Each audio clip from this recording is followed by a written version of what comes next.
If you're a retiree or a pre-retiree, then there's no doubt that you've thought about the age pension as part of your retirement plan. Because for many retirees, the age pension provides that reliable source of income when you no longer have the employment income coming through. But did you know there's a number of strategies that can be implemented in order to actually increase the amount of age pension you receive? And for some people, these strategies are going to be the difference between receiving no pension and receiving a part pension. And no, I'm not talking about hiding money under the mattress because 1, it's fraudulent, 2, there's not nice people in this world that might find your stash, and 3, inflation is going to eat it away. So it's not really a great strategy. But there are 6 very legitimate strategies that I am going to share with you in this video, and they can make a big difference to your retirement. Now, before we jump in, just a quick word of caution, and that is in this video, we are looking high level at these strategies. There's a lot of complexity around all of them. So if you think one of them might be suitable for you, then do some more research. And if you need to, seek professional advice.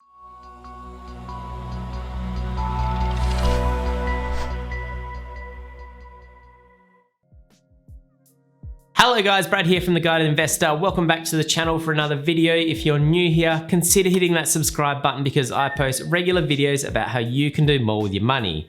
And also, if you're not following us on Instagram, check that out because we're posting more regular content on there.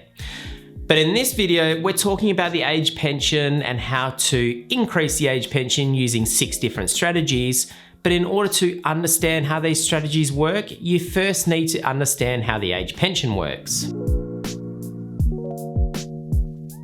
I don't want to get too detailed in this video about how the age pension works because it's gonna be way too long. But in order to understand the strategies that I'm about to share with you, you do need to understand the basics of the age pension. And that is that it typically revolves around an income test and an asset test. There is a lower limit and an upper limit on how much income and assets you can have, and this is known as the income and asset test. And your entitlement is actually calculated under both the income test and the asset test, and they take the lower of the two. Typically, most people fall under the asset test unless you have some source of income still coming through, things like continued employment income, royalties, UK state pensions, those kinds of things. If you're already below the lower limit of both the income and the asset test, then you're already entitled to the maximum age pension. So in that case, these strategies are not going to help you. So thank you very much for making it this far, but I will see you guys in the next video. However, if you're between the lower limit and the upper limit, you're going to get a part pension.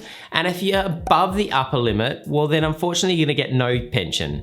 But these strategies that we're about to discuss in these videos are designed to help you guys, both the people receiving part pensions and the people receiving no pension.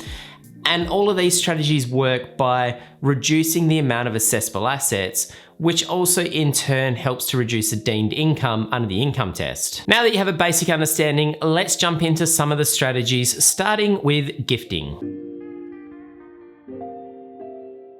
Starting with the obvious, you can gift $10,000 per year or $30,000 over a rolling 5-year period, and this is going to reduce your amount of assets that you have under the asset test. This is great for people that are in a position to gift some money and want to do so, but it's not really going to help you financially. Currently, for every $1,000 less of assessable assets you have, you stand to gain a maximum of $3 per fortnight from the age pension. So if you gifted the maximum $10,000, well, the maximum increase in age pension you can get is $780 per year. So in this instance, the juice is not really worth the squeeze if your sole purpose is to improve the amount of age pension to be better off financially. Just as a word of caution with gifting, anything that you gift above the allowable limits is classified as a deprived asset for 5 years. So what that basically means is that it's going to continue to count towards your asset test for 5 years, even though you no longer have the money. And an even bigger catch is this applies retrospectively even when you're below age pension age. So for example, if your age pension age is age 67,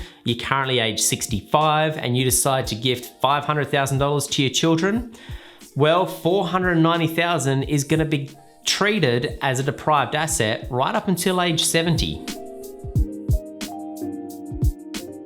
Most retirees are in the business of downgrading their principal residence, not upgrading. But if your goal is to increase your age pension entitlement, then an upgrade might be on the cards. One of the very few assets that actually is exempt from the asset test under the age pension is your primary residence. So in order to reduce your amount of assessable assets, you can pump more of your money into your family home.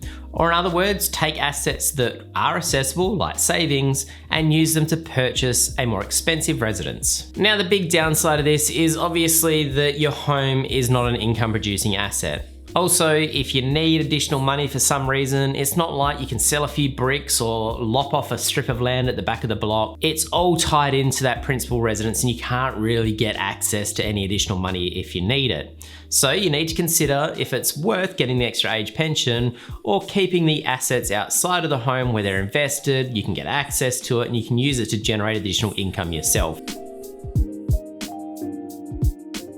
We've covered off two very basic strategies, so now it's time to get into the juicier stuff. And the first one involves superannuation. If you have a spouse and your spouse is below age pension age, their superannuation is not counted towards the asset test, provided it remains in accumulation phase. So what this means is that you can contribute money to your spouse's superannuation, not have it counted towards the asset test in order to be able to increase the amount of age pension that you receive. Unfortunately, this is a short-term arrangement because once your spouse does reach age pension age, well then their superannuation is going to count just like yours does. But if you are considering this strategy, there's a number of things that you need to think about first. So for example, there's contribution cap limits to put money into super.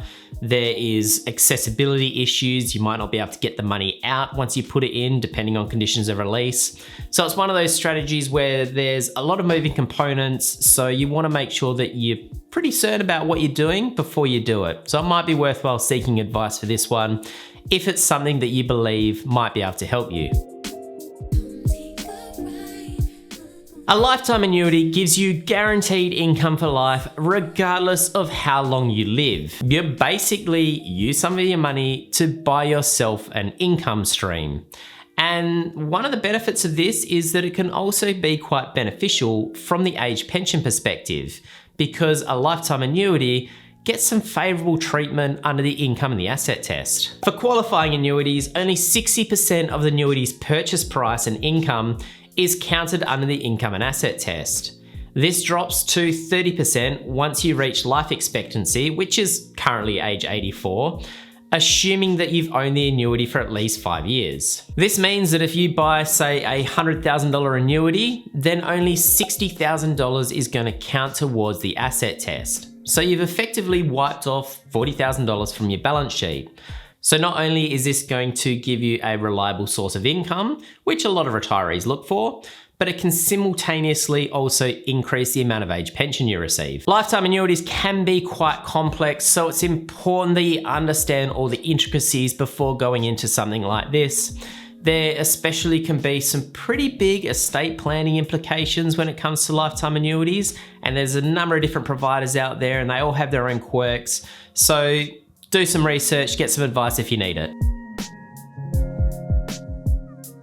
There are two ways that you can allocate money to funeral expenses and have it exempt from the asset test, and they are funeral bonds and prepaid funerals. A funeral bond is a tax-paid investment structure where you can contribute money into, have it invested for your funeral expenses, and have it not count towards the asset test for the age pension. Now, there are limits on the amount that you can contribute into a funeral bond. So the current limit is $15,000 as at the time of recording this, but it does change 1 July each year to adjust for the cost of living. In comparison, there's no limit to the amount that you can spend on prepaid funeral expenses. So this is essentially prepaying your funeral in advance. In order for it to be eligible though, you just need to have a contract which outlines exactly what has been paid for. It needs to state that it's been paid in full, and it needs to be non-refundable. But the idea of both of these strategies is that you can't get the money out for any other reason other than those funeral costs. So this strategy can give you additional age pension income, but again, it's not going to help you financially. It's only going to be beneficial if paying for your funeral expenses is important for you and it's something that you want to do. Debts secured against exempt assets do not reduce your total level of assessable assets. So for example, if you have a debt against your principal residence, that's not going to offset your assets which do count towards the asset test. On the contrary, if you have, say, an investment property and you have some debt against that investment property, well, that debt is going to offset the value of the property. So Centrelink's only going to take the net value of the property, or in other words, the equity in that property for the asset test. Now, I never recommend anyone goes into retirement with debt because it takes too much of your cash flow. In retirement, your cash flow is your king, and you want to use that cash flow for living expenses and nothing else. And of course, debt also carries with it risk, such as rising interest rates. So before heading into retirement, make sure you pay off your debts. But that's it for this video. 6 strategies which you can use in order to be able to maximize the amount of age pension you receive. And even if it means just getting $1 of age pension when you weren't previously entitled to it, that can be extremely beneficial because it's going to mean that you get access to the pension concession card. As you can probably see, there is a lot of complexity in some of these strategies, so it's probably worthwhile getting professional advice from a financial advisor. Now, if you don't have an advisor and you'd like to chat to us, our website is linked in the description box below. But that's it for me. Thanks a lot for watching. I hope you found this video useful. If you did, give it a thumbs up and I will see you guys in the next one.